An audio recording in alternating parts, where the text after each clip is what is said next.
bonjour. Bien, comme vous le voyez, nous sommes de retour à Bastogne.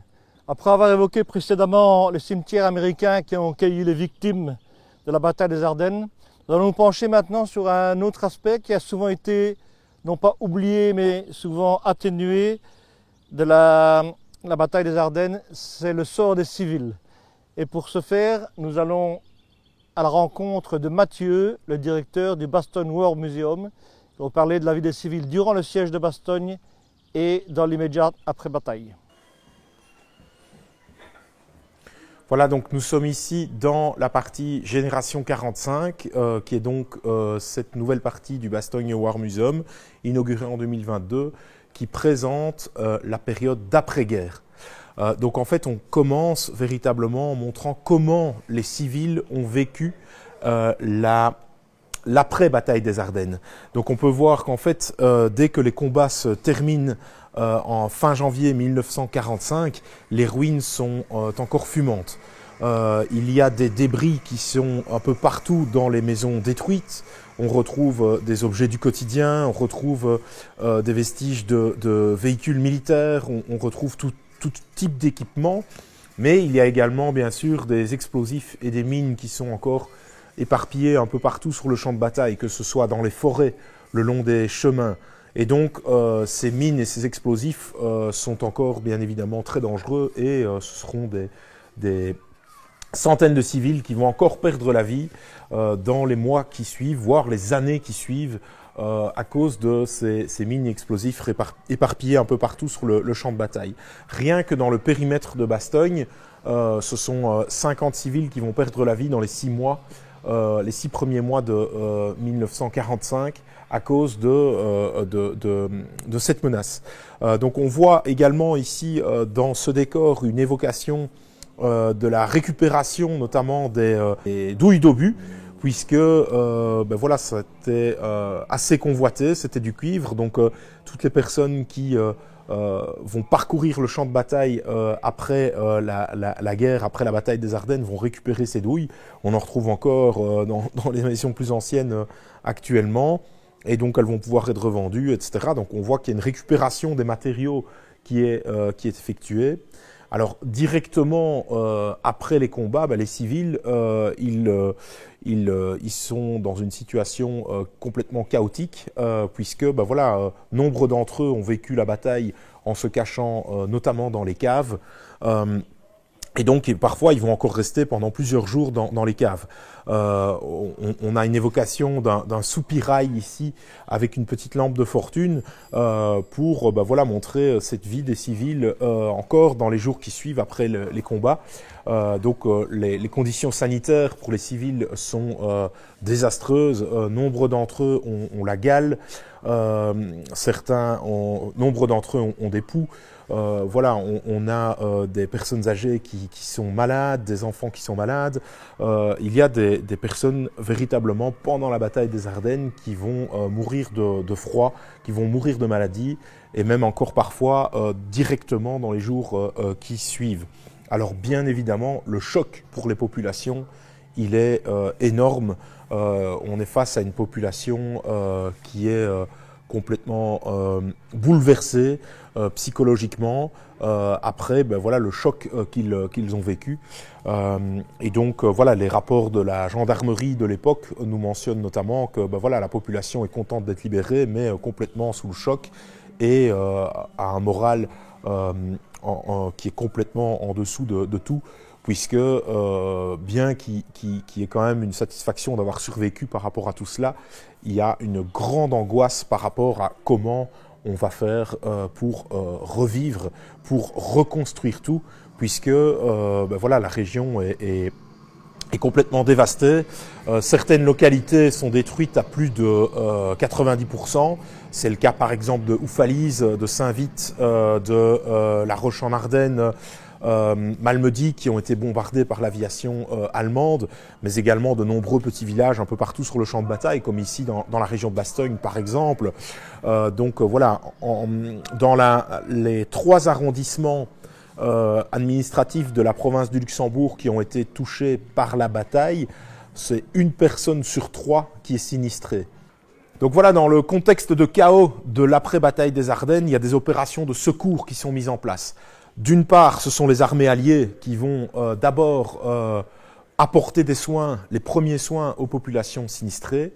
Ensuite, ce sera bien sûr et très rapidement la Croix-Rouge.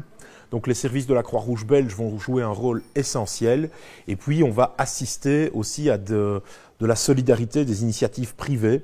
C'est ce qu'on a voulu représenter par exemple avec ce camion de l'armée américaine rempli de meubles, de biens. Donc en fait, on va avoir un appel à la solidarité nationale qui va être lancé par le ministre de l'Intérieur à la radio pour que les localités épargnées puissent rassembler des vivres, des biens, des fonds et mettre en place des convois vers l'Ardenne, vers les localités sinistrées ardennaises pour apporter des biens. Donc c'est ce qu'on a voulu représenter ici. Et on a, à côté de ces éléments de décor, des objets d'époque, comme la caisse, par exemple, qui se trouve ici, qui est une caisse qui a été apportée dans ce cadre, début 45, par les secours dans la localité de Grand Halleux, dans la commune de Vielsalm, et donc on voit Croix-Rouge internationale, anchois portugais, voilà, à l'huile d'olive. Donc on a vraiment différents biens qui sont acheminés vers les Ardennes, que ce soit par la Croix-Rouge, par des privés, par des communes, mais aussi par les pouvoirs publics ou par les armées. Et donc ces opérations de secours, elles vont porter leurs fruits puisque l'état de chaos va progressivement se résorber. Maintenant, ce n'est pas pour ça que les traces de la bataille vont s'effacer directement. On va assister à partir du printemps 45 à la réouverture progressive des premières industries, tout doucement et de manière très locale. Et puis surtout, ça va être des ouvriers qui vont arriver en masse, qui vont être rémunérés par le ministère des Travaux publics pour procéder à l'arasement des ruines, à l'évacuation des ruines et à la restauration. Donc la restauration, on va essayer de réparer provisoirement les immeubles qui ont été endommagés mais pas totalement détruits afin de pouvoir fournir un toit très rapide aux populations sinistrées, mais on va également construire des logements temporaires pour les populations sinistrées tels que cette évocation d'un baraquement qui était mis en place ici. Donc c'est ce qu'on a voulu représenter, ces baraquements qui ont été construits peu partout en Ardennes à partir du printemps 45 et même jusqu'en 1946, dans lesquels donc les populations civiles, en tout cas des milliers d'Ardennais, vont vivre jusque parfois jusque dans les années 50, moment où ils vont progressivement disparaître. Certaines traces, certains de ces baraquements sont encore visibles. C'est plutôt très rare. Ils ont été réutilisés après, à partir de la fin des années 50, comme des hangars agricoles, des remises, ce genre de choses. Donc, on a énormément d'objets militaires qui sont réutilisés par les populations après la guerre. C'est le cas, par exemple, de cette salopette pour enfants qui a été créée à partir d'uniformes américains. On a également un casque de parachutiste allemand qui a été récupéré après la guerre et modifié pour créer une passoire. Donc c'est ce qui est présenté ici. De même que certains outils qui ont été créés à partir de grenades à manche allemandes ou encore des douilles d'obus qui sont réutilisées à diverses fins. Donc on voit véritablement que la débrouille, la réutilisation d'objets militaires est quelque chose de très très commun après la guerre, puisque, comme on le disait, tout a été dévasté, il y a un manque de produits, et donc on va aller rechercher tout ce qui se trouve un petit peu ci et là pour pouvoir le réutiliser à des fins civiles. Donc le choc de la bataille des Ardennes est quelque chose d'extrêmement puissant pour les personnes qui l'ont vécu. Ils ne l'oublieront jamais. Et on a un exemple très concret par rapport à cela. puisque c'est cette poupée qui est présentée ici dans cette évocation du baraquement. Cette poupée, elle appartenait à André Colin, une petite fille qui avait 9 ans au moment de la bataille. Et elle était à La Roche en Ardennes. Et lorsque la ville a été lourdement bombardée par l'aviation alliée, elle se trouvait dans une cave avec ses parents et avec d'autres personnes. Elle a pu s'extraire de la cave avec son père. Elle a pris sa poupée, mais voilà, la mère n'a pas pu sortir de la cave et voilà, est décédée véritablement dans cette cave. Et donc voilà, André, Dédé, comme on l'a surnommé, a toujours dit qu'elle avait pu sauver sa poupée, mais jamais sa mère. Et jusqu'au bout de sa vie, elle a conservé cette poupée très précieusement. Moi, j'ai eu l'occasion de l'interviewer à plusieurs reprises et elle m'avait toujours dit, une fois que je partirai, eh bien, je te remettrai la poupée. Voilà, comme elle est décédée le 1er janvier 2022, et dans ce cadre-là, on a vraiment voulu exposer sa poupée ici à Bastogne, puisque cette poupée, elle représente en fait l'ensemble d'une vie qui a été bouleversée par cette bataille des Ardennes. Donc les premières opérations de secours envers les populations sinistrées, les premiers soins, ils sont apportés directement par l'armée américaine. En fait, par un département spécial qui s'appelle le département des affaires civiles, le Civil Affairs, ce qu'on a voulu représenter ici. Et donc, voilà, l'objectif de ce département de l'armée américaine, c'est de pouvoir gérer, comme son nom l'indique, toutes les questions civiles, afin que les civils dérangent le moins, en quelque sorte, le mouvement des armées. Et donc, ce département des affaires civiles va évacuer certains villages, puisque les conditions de vie ne sont plus du tout propice, il n'y a plus rien, tout est dévasté. Donc certains villages vont être complètement évacués par les Américains, les populations, pour être envoyés dans des hôpitaux.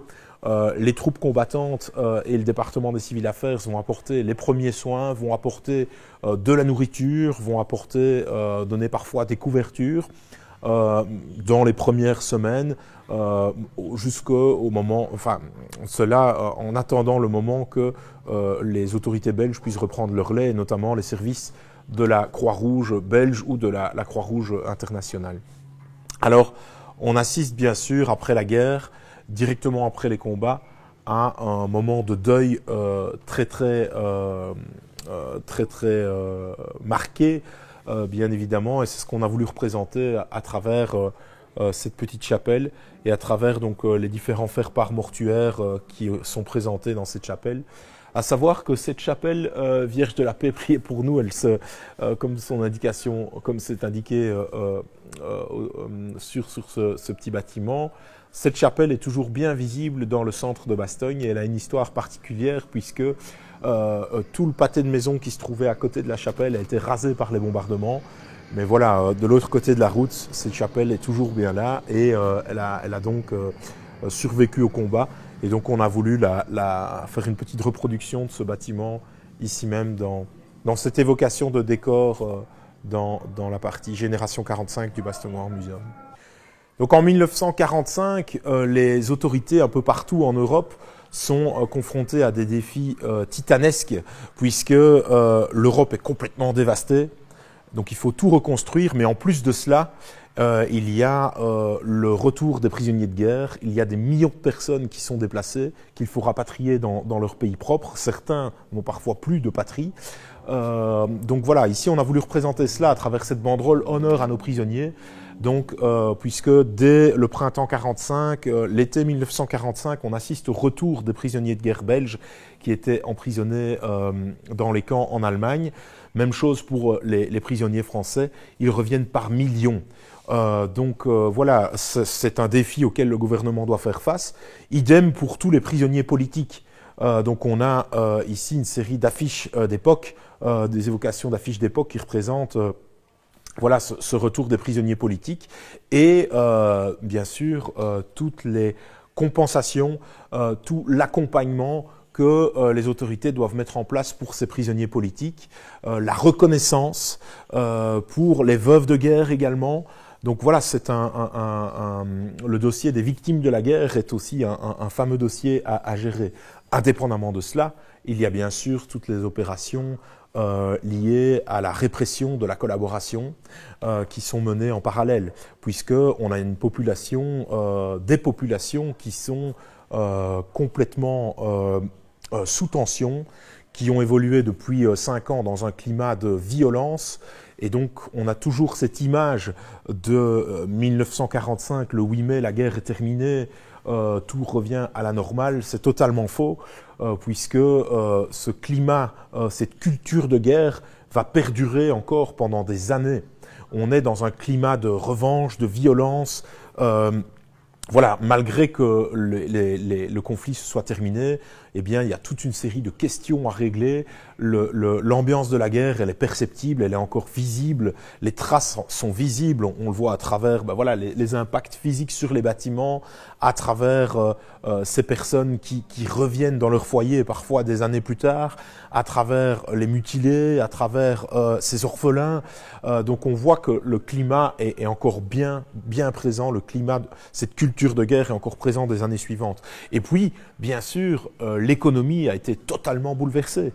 Donc, envisager un retour à la normale directement est totalement impossible. Raison pour laquelle les autorités vont continuer à rationner certains produits. Alors, en Belgique, le rationnement de certains produits va se poursuivre jusqu'en 1949. Dans d'autres pays d'Europe, ce sera même encore parfois au-delà. C'est le cas notamment en Allemagne. Donc on a voulu ici représenter à travers cette petite enseigne, d'une part, l'activité commerciale qui va progressivement renaître après la bataille des Ardennes dans la région sinistrée, mais renaître dans le contexte de l'après-guerre, donc c'est-à-dire toujours avec des produits soumis au rationnement. Voilà, donc les traces de la bataille des Ardennes, elles sont toujours bien visibles un peu partout sur le champ de bataille, que ce soit dans le centre de Bastogne, dans d'autres localités, dans les forêts où on a des vestiges de trous de fusillés, des trous d'obus, on a des impacts de balles qui sont encore présents sur certains bâtiments. Donc on voit que ce conflit a véritablement marqué la région. Je ne parle même pas bien sûr des nombreux cimetières militaires, des sites de mémoire, des monuments qui rappellent aux passants ce qui s'est passé il y a 80 ans d'ici. Il faut savoir que ce sont 1 million d'hommes qui ont été déployés dans cette région pour cette dernière grande offensive allemande de la Seconde Guerre mondiale sur le front ouest. Donc voilà, c'est un épisode évidemment marquant de la Seconde Guerre mondiale qui s'est joué ici. Et donc d'où l'extrême importance de pouvoir le rappeler au plus grand nombre. Bien évidemment, pour découvrir cette bataille des Ardennes, le contexte dans lequel elle s'inscrit, quelles en sont ses principales caractéristiques, bien nous vous invitons à venir visiter bien sûr le Bastogne War Museum, ainsi que les nombreux sites de mémoire aux alentours, à commencer par le monument du Mardasson, érigé en 1950, qui se trouve juste à côté du musée. Donc voilà, prenez bien le temps, il faut compter certainement une journée si vous voulez voir l'ensemble des sites du Bastogne War Museum. Site ouvert au plus grand nombre puisque nous avons des salles de spectacle, des décors, mais également de nombreux témoignages, des objets historiques, bien sûr. Voilà, nous serons très heureux de pouvoir vous accueillir pour vous faire découvrir cette histoire qui est bien sûr la nôtre.